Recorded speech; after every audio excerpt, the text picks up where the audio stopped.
गजा और लबनान पर इजराइल के हमले जारी हैं। सेहूनी फौज ने गजा सिटी में सब्जी मंडी पर ड्रोन हमला कर दिया। खान यूनिस और रफा में भी रिहायशी इमारतों पर गोलाबारी की गई। 24 घंटे में मजीद 3 फलस्तीनी शहीद हो गए। मगरबी किनारे में सेहूनी फोर्सेस का क्रैकडाउन, 25 फलस्तीनों को बिला जवाज गिरफ्तार कर लिया। इसराइली फौज ने जनूबी लेबनान में भी फजाई कार्रवाई की। एक गाड़ी पर मिसाइल दागा जिसमें 4 लेबनानी शहीद हो गए। हमास ने इमदादी सामान छीन लेने का अमरीकी इल्जाम मुस्तरद कर दिया। सेंटकॉम ने हमास पर इमदादी कॉन्वॉय पर हमले का इल्जाम आयद किया था। सबसे पहले बात करेंगे गजा में इस्तेहकाम फौज तैनात की जाए, सीज फायर माहदे पर मुकम्मल अमल किया जाए, मकबूजा फलस्तीनी इलाकों से इसराइल को निकाला जाए। पाकिस्तान का आलमी बरादरी से मुतालबा, गजा में पायदार अमन यकीनी बनाने के लिए कल तुर्की में अहम इजलास होगा, जिसमें पाकिस्तान फलस्तीनियों के लिए बिला रुकावट इंसानी इमदाद की फराहमी और गजा की तामीर नौ का मुतालबा करेगी। गजा में इसराइल जंगबंदी मुआहिदे की खिलाफ वर्जियां कर रहा है। 22 रोज में अब तक मुख्तलिफ हमलों में 236 शहादतें हो चुकी हैं, मगर कोई इसराइल को लगाम डालने वाला नहीं। ईरान का जोहरी तंसीबात की दोबारा और मजबूत तर तामीर का ऐलान। सदर मसूद पेज़ेश्कियान कहते हैं एटमी हथियार हासिल करने का पहले इरादा था, नब है। सुप्रीम लीडर एटम बम के खिलाफ फतवा दे चुके। मसूद पेज़ेश्कियान को एटमी तवानाई इदारे के दौरे पर ताज़ा तरीन सूरत हाल पर ब्रीफ किया गया। हुकूमती तर्जुमान के मुताबिक तेहरान को जोहरी प्रोग्राम पर मुज़ाकरात की बहाली का पैगाम मिला है। वज़ीर आला KP सुहेल आफरीदी को दहशतगर्द बनाने का बयानिया बनाने की कोशिश की जा रही है। वो कोर कमांडर हाउस पर हमले के वक्त लाहौर में मौजूद ही नहीं थे। खैबर पख्तूनख्वा के वज़रा की प्रेस कॉन्फ्रेंस, कहा वज़ीर आला से मुतालिक झूठ बोलने वालों को भरपूर जवाब दिया जाएगा। रेडियो पाकिस्तान पेशावर पर हमले की तहकीकात के लिए कमीशन बनाने का ऐलान भी कर दिया।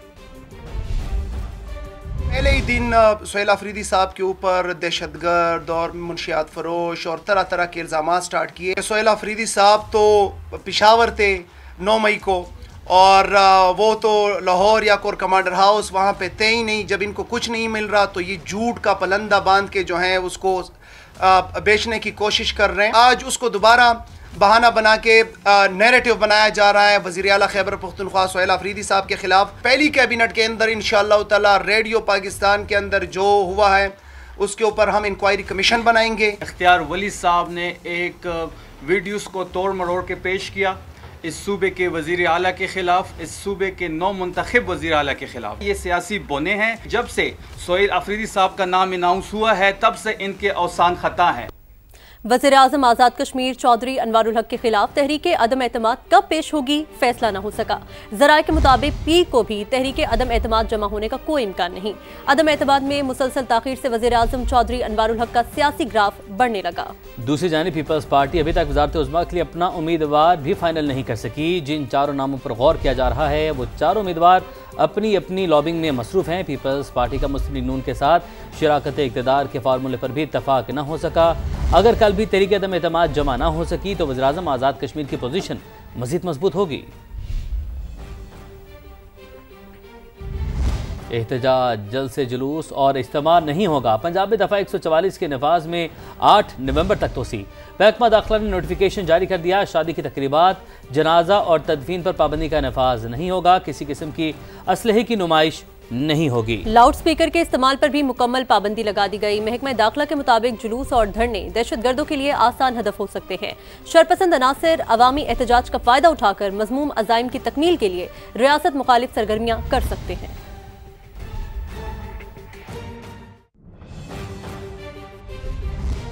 और पेशावर में यूनिवर्सिटी रोड पर CTD थाने में बारूदी मवाद फटने से धमाका, एक अहलकार जा बहक। धमाके से थाने की इमारत शदीद मुतासिर हुई और उसका एक हिस्सा मुनहदिम हो गया। जा बहक अहलकार की नमाज जनाजा अदा कर दी गई है। धमाके की इब्तदाई रिपोर्ट के मुताबिक शॉर्ट सर्किट से थाने में आग लगी, जिससे कमरे में रखा बारूदी मवाद फट गया। वज़ीर आला सुहेल आफरीदी का नोटिस, IG से रिपोर्ट तलब कर ली। कहा ऐसे वाक़यात की रोकथाम के लिए इक़दाम किए जाएं।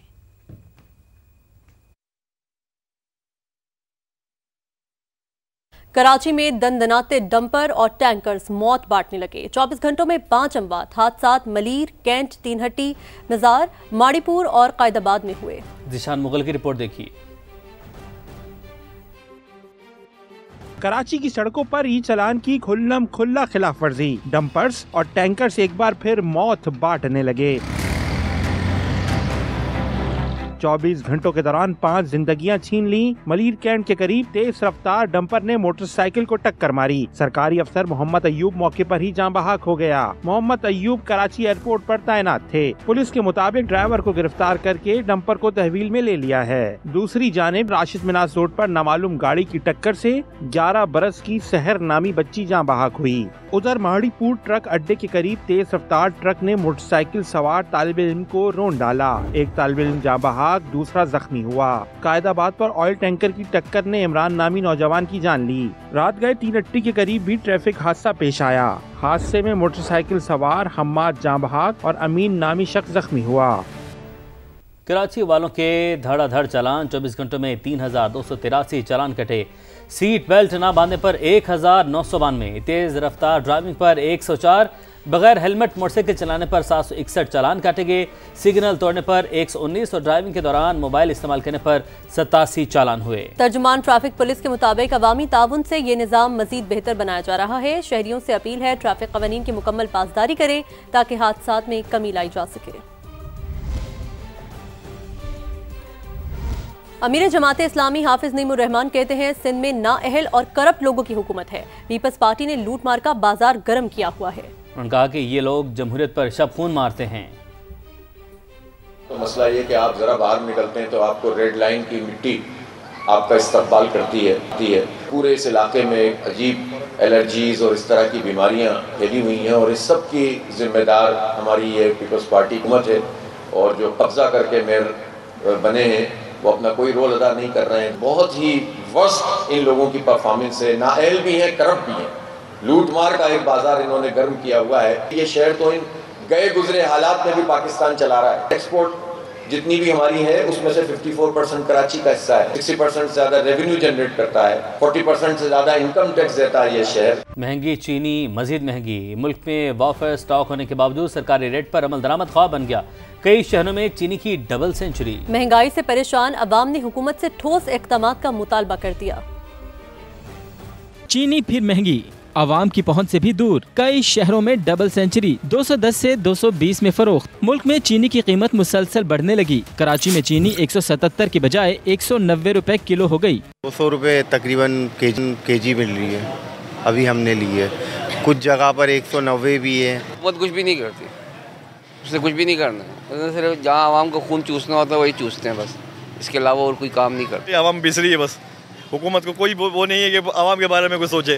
खुदा ना आवाम के बारे में कुछ सोचे, वरना ये आवाम इस तरह बिस के मरेगी तो तुम्हारे महलात भी नहीं बचेंगे। पेशावर में चीनी का सरकारी रेट 186 रुपए मुकर्रर, लेकिन 200 से 210 रुपए फी किलो फरोख्त हो रही। वो महंगाई के वादे खत्म करने वाले वो किधर गए?